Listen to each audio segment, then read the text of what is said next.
बोलो जयकारा बोल मेरे श्री गुरु महाराज जी की जय। बोल साचे दरबार की जय। बोल आनंद कंदवासी भगवान की जय। आज 7 जुलाई 2022 वार वीरवार हम अमृतवाणी सेवा ट्रस्ट एवं श्री हरिहर सत्संग मंडल की तरफ से अपना दैनिक सत्संग आप लोग के सामने प्रस्तुत करते हैं। अमृत वचन 210।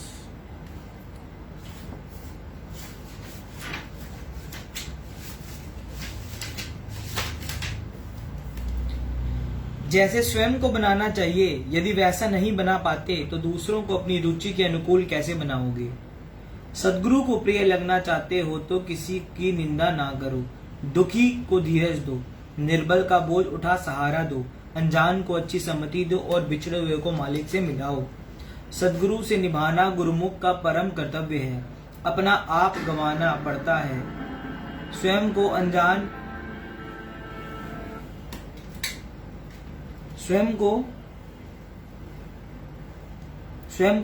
समझ दूसरों को बुद्धिमान कहो, जीवा पर नियंत्रण रखो, मन को जीतो, सद्गुरु को प्रसन्न करो तो निभ जाने की संभावना है। तुम्हें सद्गुरु ने असीम कृपा करके शरण में रखा है। ऐसा करने के लिए तथा आत्मिक उन्नति के लिए यदि ऐसा स्वर्ण अवसर को गफलत और आलस्य के कारण हाथ से खो दिया तो फिर ना जाने कब ये अवसर हाथ आए।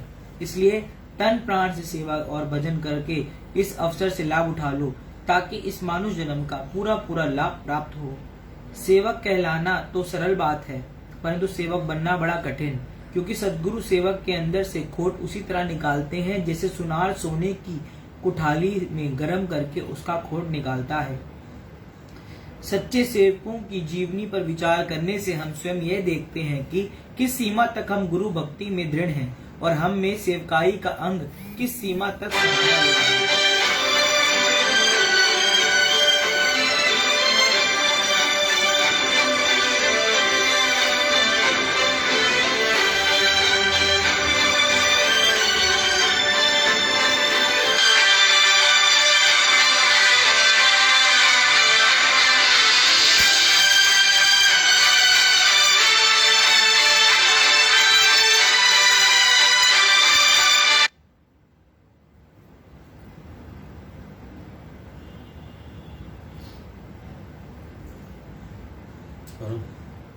उन सेवकों के जीवन चरित्र से यह विदित होता है कि उन्होंने सेवक धर्म निभाने के लिए कितनी कुर्बानी की, कठिनाइयां, निरादर और उलाहनों की परवाह ना की, यहाँ तक कि तन भी न्यौछावर कर दिया। अब हम उनकी तुलना में अनुमान लगाएं कि हमने कितनी कुर्बानी की है। जिस सीमा तक कुर्बानी होगी उसी सीमा तक हम भी भक्ति की दात प्राप्त कर सकेंगे। जिन्होंने अपना सर्वस्व तन मन धन सद्गुरु के चरणों में समर्पण कर दिया है, उन्होंने ही नित्य जीवन का आनंद प्राप्त किया है। ऐसी त्याग की मूर्तियों को उनके जीवन काल में लोग चाहे कुछ भी समझे, परंतु मरणोपरांत उनकी महिमा गायन करते नहीं गाते। ऐसी महान विभूतियां अपने जीवन काल में सद्गुरु के वचन अनुसार चलकर महान आदर्श स्थापित कर देती हैं। सेवा से हीन तथा प्रमादी चाहे हजारों हो, तुम उनका अनुकरण ना करना। सेवा में सतर्क चाहे एक ही हो तो भी उसका अनुकरण करो। सन्यासी उसे मत कहो जो व्यर्थ भ्रमण करता फिरे, परंतु जो अधिक से अधिक मालिक के निमित्त कार्य करे उसे सच्चा सन्यासी समझना चाहिए। बाहर से त्याग और अंदर में कामनाएं भरी हों तो वह त्यागी नहीं है। वास्तव में सच्चा त्यागी वह है जिसके मन में कोई कामना या कोई इच्छा ना हो और हर परिस्थिति में मालिक की मौज में रहकर उसकी याद में लीन रहे। उन्नति के लिए नीति और भक्ति दोनों आवश्यक है। दोनों में से एक ना हो तो कार्य अपूर्ण रह जाएगा। आपके अपने प्रतिदिन के कार्यक्रम की डायरी रखो और यह देखो कि सारा दिन कैसे व्यतीत किया।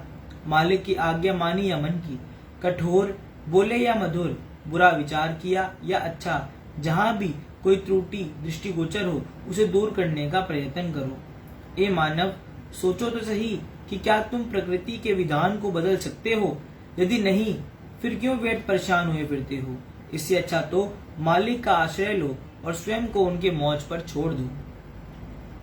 वास्तव में बलवान वह है जो अपने मन से युद्ध करता है और अपनी इंद्रियों को विकारों से रोककर वृत्ति मालिक के चरणों में लगाता है। समय को व्यर्थ ना गवाओ, एक एक श्वास अमूल्य है। सेवा सुमिरन के बिना एक पल भी ना बिताओ। किसी में शरीर से सेवा करने की, किसी में वचन से और किसी में धन से सेवा करने की सामर्थ्य है। कोई जैसी भी सेवा करे, महापुरुषों की दृष्टि में सब समान है तथा उसी में ही उनकी प्रसन्नता है। प्रतिदिन एकांत में बैठकर प्रभु से अपने हृदय की बातें करो और भक्ति मार्ग पर चलने की शक्ति की याचना करो। जो शक्ति हमें प्राप्त हुई है उसे सेवा में व्यय करो। अहंकार से बचने के लिए भजन ध्यान करो। जिसके मन में मालिक का भय नहीं होगा वह बुराई से नहीं बच सकता। भय न होने के कारण जब हम जरा भी आत्मिक उन्नति करते हैं तो अहंकार हमारा पतन कर देता है। इससे बचने का एक ही साधन है कि हर समय मालिक को सर्वव्यापी समझे ताकि उनका मन में भय बना रहे। जिंदगी को पानी के बुलबुले के समान समझो, क्योंकि पता नहीं कि कब इसका अंत हो जाए। इसलिए ऐसे क्षणभंगुर शरीर से कुछ आत्म कल्याण का कार्य कर लो। चिंता को छोड़ चिंतन करो, क्योंकि मालिक का चिंतन करने से तुम्हारी सभी चिंताएं छूट जाएंगी। जिसमें नम्रता एवं पश्चाताप नहीं है वह उन्नति व सुधार नहीं कर सकता। अन्य समय ना मिले तो सोने व जागृत होने पर समय मालिक का ध्यान और सद्गुरु शब्द का अभ्यास करो। जो कुछ सत्शास्त्रों में है वह सब भीतर ही प्राप्त होगा, परंतु अंदर जागने की युक्ति सद्गुरु से पूछो। जैसे शरीर और वस्त्रों की सफाई के लिए साबुन तथा पानी की आवश्यकता है, वैसे मन जो जन्म जन्मांतरों से मलिन है उसकी सफाई सद्गुरु नाम से ही होगी। संसारिक वस्तुओं को जितना हृदय से दूर रखोगे प्रभु की निकटता उतनी अधिक प्राप्त करोगे। जो मनुष्य सारे जग से तोड़कर मालिक से प्रीत जोड़ता है वही मालिक को सबसे प्यारा है। बोलो जयकारा बोल मेरे श्री गुरु महाराज की जय। बोल साचे दरबार की जय। सत्संग आत्मा के पथ प्रदर्शक। आत्मा परमात्मा की अंश है, दिव्य ज्योति की एक किरण और पूर्ण सत्यता के सागर की एक बूंद है। आत्मा परमात्मा की भांति श्रेष्ठ और पवित्र है, लेकिन काल और माया के जाल में फंसी हुई है। उस पर माया के जंग की भारी परत चढ़ गई है, जिसने उसके स्वाभाविक स्वरूप को पूर्णतः छिपा दिया है। इसकी तुलना एक काले कपड़े की चादर से लपेटे हुए दीपक से की जाती है। जब तक चादर रहती है दीपक का प्रकाश छिपा रहता है, और जिस कमरे में दीपक रखा होता है वहां अंधकार छाया रहता है। लेकिन जब थोड़ी सी चादर हटा दी जाती है तो प्रकाश दिखाई देने लगता है, और जब पूरी चादर हटा दी जाती है तो कमरा प्रकाश से जगमगा उठता है। इस विशाल संसार रूपी कैद खाने से बाहर निकलने का रास्ता केवल मनुष्य शरीर ही है। यदि यह शरीर हम आत्मा साक्षात्कार के लिए साधना में लगाते हैं तो हम अपने कर्मों का हिसाब तय करने में सफल हो जाते हैं। लेकिन ये कर्मों के हिसाब का चुकता तभी संभव है जब हम संत महापुरुषों की संगति में आते हैं और उनसे ईश्वर साधना के रहस्य को प्राप्त कर लेते हैं और स्वयं को पूर्णतया उनके बताए हुए साधनों में लगाते हैं। सद्गुरु हमारी तरह मनुष्य शरीर धारण कर हमें वापस निज धाम ले जाने के लिए इस संसार में आते हैं। सामान्य दृष्टि में भ्रमवश वे हमें हमारी तरह मन और शरीर के अधीन दिखाई देते हैं, किंतु वे तीनों लोकों के स्वामी होते हैं। हमारी दृष्टि बहिर्मुख होने की वजह से हमें वे बंधन में बंधे दिखाई देते हैं, किंतु यथार्थ में वे सब बंधनों से रहित मुक्ति के दाता हैं। वे हमारे बंधनों को काट कर हमें सब कर्मों से छुड़ाने के लिए आते हैं। वे मनुष्य रूप में इस संसार में आते हैं ताकि हम जीव अच्छी तरह से उनका ध्यान कर सकें और उनसे प्रेम कर सकें, क्योंकि वे हमारी ही तरह मनुष्य रूप में हैं। अतः पूर्ण सद्गुरु परमात्मा के ही रूप हैं और मनुष्य रूप में वंदनीय एवं पूज्य है। सद्गुरु को हम परमात्मा स्वरूप माने तो इसमें कोई अतिशयोक्ति ना होगी। सद्गुरु ही परमेश्वर हैं और पथ प्रदर्शक हैं, कर्ता पुरुष हैं, हमारे हितैषी तथा परम मित्र भी हैं। वे ही राबर हैं, संतों के सिरताज हैं, पीर पैगंबर हैं। वे दिव्य अलौकिक ज्योति पुंज हैं, सर्वज्ञाता हैं तथा पूर्ण रूप से मुक्त हैं। एक कथा श्री संत श्री कबीर साहिब जी के समय की है। उनका एक शिष्य रानी इंदुमती नाम उपदेश ग्रहण करने के पश्चात नाम के निरंतर अभ्यास सुमिरन ध्यान द्वारा निज धाम में पहुंच गए। वहां उसने श्री कबीर साहिब जी को परमात्मा के सिंहासन पर विराजमान देखा। उसने श्री कबीर साहिब जी से विनय की कि यदि आपने मुझे पहले बताया होता कि स्वयं ही परमपिता परमेश्वर हैं, तब मैं उसी समय आपको भगवान मान लेती। श्री कबीर साहिब जी ने उत्तर दिया, उस समय तुमने मुझ पर विश्वास नहीं करना था। संपूर्ण रूहानियत इस नियम पर आधारित है कि परमात्मा की प्राप्ति का साधन परमात्मा द्वारा स्वयं सृजन किया गया है। वह साधन यह है कि परमात्मा रूप सद्गुरु जीव के अंतर के शब्द या नाम से जोड़ देते हैं, जिससे जीव मुक्त होकर वापस दुर्धाम पहुंच सकता है। सद्गुरु की अगाध कृपा से जीव की दिव्य दृष्टि खुल जाती है, तो जीव को घट भीतर उस कुल मालिक की ज्योति के दर्शन हो जाते हैं। सद्गुरु वे पूर्ण महापुरुष हैं जो सर्वव्यापक हैं। वेद शास्त्रों में अगर हम देखें तो हमें यह पता चलेगा कि अनादि काल से आज तक बिना सद्गुरु के मार्गदर्शन के कोई जीव परमात्मा का साक्षात्कार नहीं कर पाया है। जब भी कोई मुक्ति पथ पर अग्रसर हुआ है तो सद्गुरु के मार्गदर्शन में ही हो सका है। भौतिक जगत में कोई विद्या या कला कौशल सीखना है तो उस क्षेत्र के आचार्य के पास जाना पड़ता है। चाहे किसी ने डॉक्टर बनना हो, चाहे इंजीनियर बनना हो, उसे उसी क्षेत्र के आचार्य से शिक्षा ग्रहण करनी पड़ेगी। यह विचारने योग्य बात है कि अगर संसार में कोई भी कला कौशल सीखने के लिए मार्गदर्शक की आवश्यकता है, तो क्या आध्यात्मिक क्षेत्र में जहां जीव सर्वोच्च लक्ष्य की प्राप्ति चाहता है, परमात्मा का साक्षात्कार करना चाहता है, क्या वह पूर्ण सद्गुरु की जरूरत नहीं है? जीव को ये अच्छी तरह जान लेना चाहिए कि ये कुदरत का अटल नियम है कि बिना सद्गुरु के पथ प्रदर्शक के मानव जन्म के लक्ष्य की प्राप्ति संभव नहीं है। एक जलते हुए दीपक से ही दूसरा दीपक जलाया जा सकता है। समय के संत सद्गुरु की कृपा से ही प्रकाश पुंज परमात्मा के दर्शन हो सकते हैं, क्योंकि सद्गुरु स्वयं उस परमात्मा से एकीकरण कर चुके हैं। शास्त्रों में भी उल्लेख किया गया है कि जब नारद जी बैकुंठ धाम जाने लगे तो उन्हें लौटा दिया गया, क्योंकि उन्होंने सद्गुरु धारण नहीं किए थे। जब उन्होंने धीमर को गुरु धारण किया, उसके पश्चात उन्हें प्रवेश मिला। शुकदेव मुनि महर्षि वेदव्यास जी के पुत्र कितने ज्ञानी थे। उन्होंने माता के गर्भ में ही अध्यात्म ज्ञान प्राप्त कर लिया था, फिर भी उन्हें सद्गुरु की चरण शरण ग्रहण किए बिना मालिक के धाम में प्रवेश नहीं मिला था। फिर उन्होंने राजा जनक से दीक्षा प्राप्त की, जिसके पश्चात उन्हें ऊर्ध्व लोक में स्थान मिला। सद्गुरु की आवश्यकता पीर, पैगंबरों, महापुरुषों तथा अवतारों को भी होती है। भगवान विष्णु के अवतार भगवान श्री राम तथा भगवान श्री कृष्ण ने भी क्रमश महर्षि वशिष्ठ तथा महर्षि घोर अंगिरस जी को अपना गुरु धारण किया। पूर्ण सद्गुरु की महिमा अकथनीय है। श्री सद्गुरु की महिमा गाने में मनुष्य असमर्थ है। राजा रंक, अमीर गरीब, अच्छे बुरे, संत असंत, युवा वृद्ध सब इनकी शरण में आते हैं और आत्म कल्याण के पथ पर चलकर शीघ्र ही अपनी मंजिल तय कर लेते हैं। महापुरुष तो केवल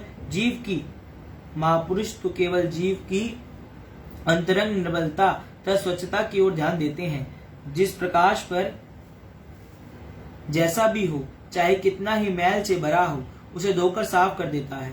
ठीक उसी प्रकार पूर्ण सद्गुरु निरपेक्ष दृष्टि से हर जीव को मायावी मैल से रहित कर स्वच्छ तथा निर्मल कर देते हैं। रत्नाकर एक डाकू था, सदना एक कसाई, गणिका वैश्या थी, सेना एक नाई, विरिचंद एक चोर। सब पूर्ण सद्गुरु की शरण में आकर स्वच्छ तथा निर्मल बनकर आत्म साक्षात्कार करने में सफल हुए। जैसे लोहा पारसमणि के संपर्क में आते ही सोना बन जाता है, ठीक उसी प्रकार सत्पुरुषों के संपर्क में आने से सब पापों की मैल धुल जाती है और जीव कंचन रूप हो जाता है। करुणागार सद्गुरु की उदारता की एहसास उनकी चरण शरण ग्रहण करने से जीव को अच्छी प्रकार हो जाता है। याचक का जितना अधिक विश्वास होता है, जितना वह अपने आप को योग्य बनाने का प्रयत्न करता है, दयानिधि सद्गुरु उतना अधिक अपना दिव्य अलौकिक रूप साधक को दर्शाते हैं तथा अधिकाधिक जीव पर कृपा का मैं बरसाते हैं। सद्गुरु के दिव्य गुणों की दिव्य झलक उनके क्रियात्मक जीवन से दृष्टिगोचर होती है तथा जीव उनकी सुखप्रद छत्र छाया में अत्यधिक आत्मिक लाभ प्राप्त कर सकता है। पूर्ण सद्गुरु प्रकाश पुंज है, पावन ज्ञान तथा आध्यात्मिक के देदीप्यमान सूर्य है। दयानिधि सद्गुरु के ज्योतिर्मय स्वरूप से दीप्ति युक्त सूर्य के समान किरणें सर्वदा प्रस्फुटित होती हैं। चंद्रमा की शीतलता तथा दीप्ति सद्गुरु में समाहित होती है। जीवात्मा कृपा सिंधु सद्गुरु के संपर्क में उनके दिव्य स्वरूप का दर्शन कर पुलकित हो उठती है। उनके अलौकिक रूप में एक दिव्य चुंबकीय आकर्षण होता है। भक्त वत्सल सद्गुरु की निकटता सर्वदा कल्याणकारी है। जीव विलक्षण आनंद से विभोर अनंत शांति में तन्मय तथा परम सुख में तल्लीन हो जाता है। उनके मुखार विंद पर एक दिव्य ज्योति झलकती है। उनके अमृतमय वचन सारक गर्भित तथा कल्याणकारी होते हैं। साधक उनकी मधुर वाणी श्रवण करके रोमांचित हो उठते हैं। उनकी दृष्टि मात्र से जीव को अनंत सुख प्राप्त होता है। परमात्मा रूप सद्गुरु हर पल जीव की आत्मोन्नति तथा अतम कल्याण हेतु प्रयत्नशील रहते हैं। अपने क्रियात्मक जीवन के उपदेशों द्वारा जीव को हर वक्त चिताते हैं तथा जीवन को चरम लक्ष्य दर्शाते हैं। पूर्ण सद्गुरु मनुष्य रूप में स्वयं ही वेद शास्त्र हैं, क्योंकि सर्व वेद शास्त्र उनसे ही उत्पन्न होते हैं। सद्गुरु के मार्गदर्शन में ही जीव अपने लक्ष्य मूर्ति को प्राप्त कर सकता है। पूर्ण सद्गुरु जीवों के कल्याण तथा आत्मिक उन्नति हेतु इस भौतिक जगत में नर रूप में अवतरित होते हैं।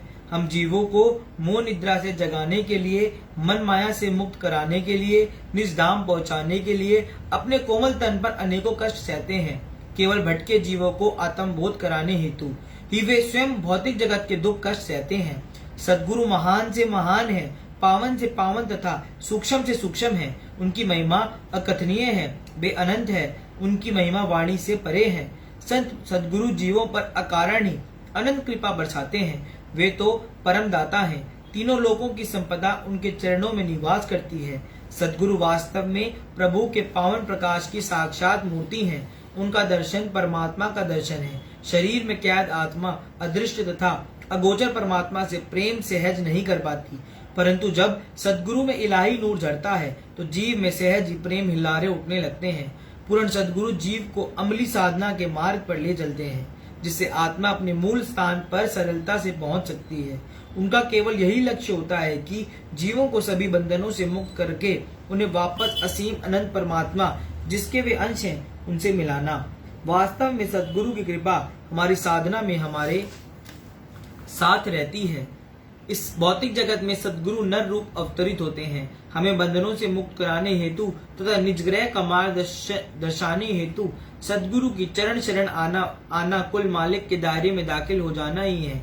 ईश्वरीय दया सद्गुरु द्वारा ही प्रकट होती है। सद्गुरु की महिमा अनंत अनंत है। जो भी जीव सच्चे दिल से सद्गुरु की कृपा की याचना करता है, निश्चय ही उस पर दिव्य अनुकंपा उतरती है। जो भी द्वार खटखटाने की कोशिश करता है तो उसके लिए द्वार खुल ही जाता है। यदि द्वार नहीं खुलता तो निश्चय ही हमारी भक्ति में, हमारी प्रार्थना अथवा याचना में कुछ कमी जरूर होती है। जो भी मनुष्य अपने आप को सद्गुरु के हवाले कर देता है तो सद्गुरु उसे नाम जहाज पर वहां ले जाते हैं जहां से वह फिर आवागमन के चक्र में नहीं गिरता। सद्गुरु अपने साधक को निश्चय ही दुर्धाम ले जाते हैं, परंतु साधक की पूर्ण निष्ठा तथा अटूट श्रद्धा आवश्यक है। सद्गुरु मन माया से परे दुर्धाम के वासी हैं। जो जन उन्हें परमात्मा स्वरूप मानते हैं, उनके उपदेशों पर तथा उनके बताए मार्ग पर अटल विश्वास तथा पूर्ण प्रेम भक्ति से चलते हैं, निश्चय ही वे उत्कृष्ट मुकाम पर पहुंच जाते हैं। परंतु जो संशय या भ्रम करते हैं वे उस आंतरिक गुप्त खजाने से वंचित रह जाते हैं। जो विश्वास रखते हैं वे आंतरिक दौलत से मालो माल हो जाते हैं। राजा पीपा जाति का राजपूत था। एक बार उसके दिल में भक्ति परमार्थ का शौक पैदा हुआ। अमीरों वजीरों को इकट्ठा करके राजा ने पूछा, इस समय के पूर्ण महापुरुष कौन है?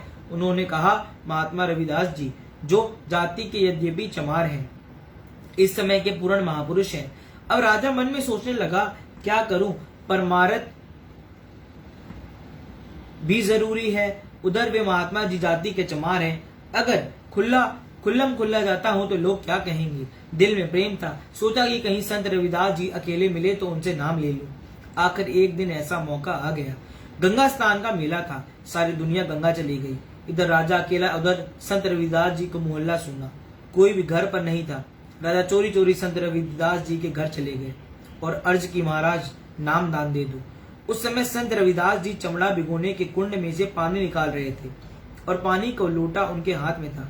उन्होंने देखा कि राजा आया है, उसको कुछ तो दें। उसे पानी का चुल्लू भर कर कहा, राजा लो ये चरणामृत पी लो। राजा ने हाथ आगे करके ले तो लिया, लेकिन ख्याल आया कि चमड़े का पानी मैं क्षत्रिय राजपूत और फिर राजा कैसे पीता।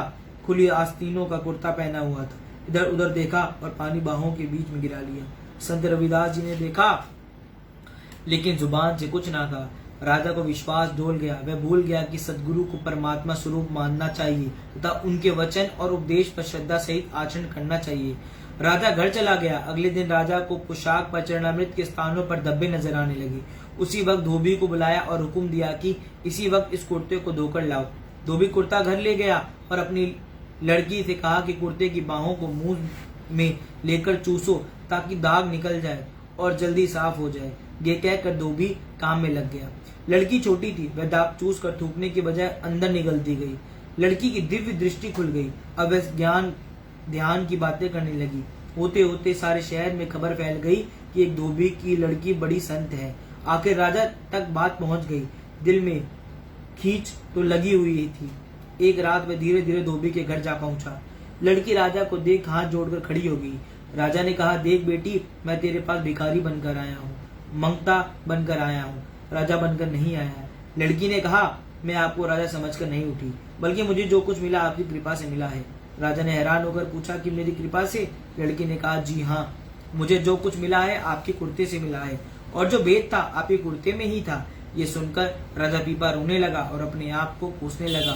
दृढ़ है मेरे राज्य को, दृढ़ है मेरे क्षत्रिय होने को। अहंकार तेरा बुरा हो जिसने मुझे परमारथ से खाली कर दिया। जब ठोकर लगी तो लोक लाज की परवाह ना करता हुआ सीधा संत रविदास जी के पास पहुंचा।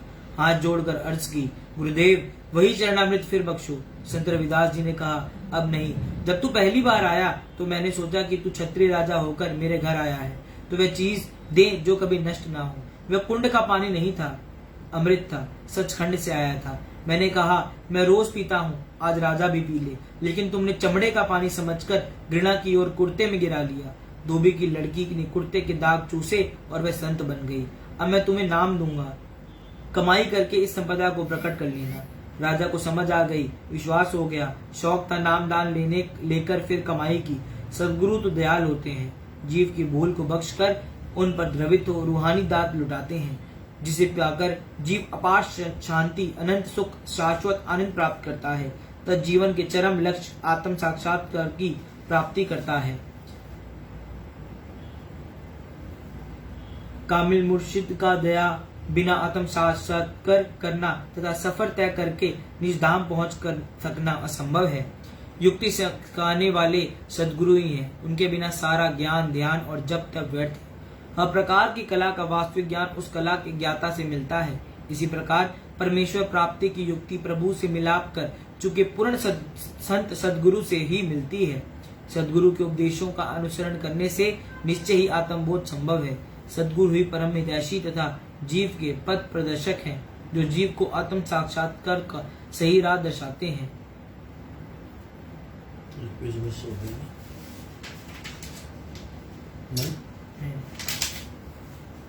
सदगुरु की शरण में जो भी जीव आते हैं उन्हें वे मुक्ति पद दर्शाते हैं। जीव केवल आत्म समर्पण करे, पूर्ण सदगुरु अपार दया कर जीव को नाम की दात बख्श देते हैं, जिसके अभ्यास तथा सुमिरन से जीवात्मा निज ग्रह की ओर गमन करती है।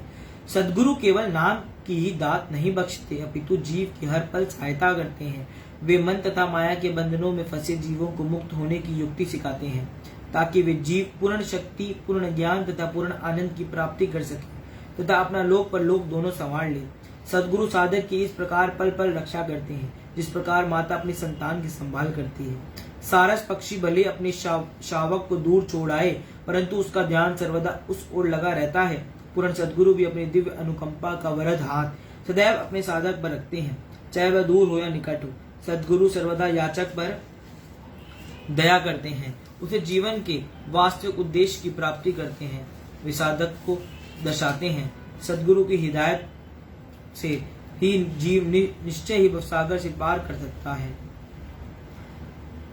कामिल मुर्शिद या संत सदगुरु ही जीव को आंतरिक गुप्त खजाने को प्राप्त करने का भेद समझाते हैं, जिससे जीव जीवात्मा निज स्वरूप के अलौकिक प्रकाश का दर्शन करती है तथा भक्ति के उत्कृष्ट मंजिलों को पार करने के निज गृह में जाकर निवास करती है। प्रश्न उठता है कि जीवात्मा किस प्रकार दुर्धाम में मालिक कुल के धाम में प्रवेश करती है। अपने प्रयत्न से बिल्कुल नहीं, अपितु पूर्ण सदगुरु के अपार अनुग्रह से, उनकी अगाध कृपा से ही जीव को सर्वोच्च मंजिल की प्राप्ति होती है। सदगुरु जीव को नाम से जोड़ देते हैं, जिससे जीवात्मा की शक्ति प्रफुल्लित हो सके और वे अपने स्त्रोत में वापस समा सके।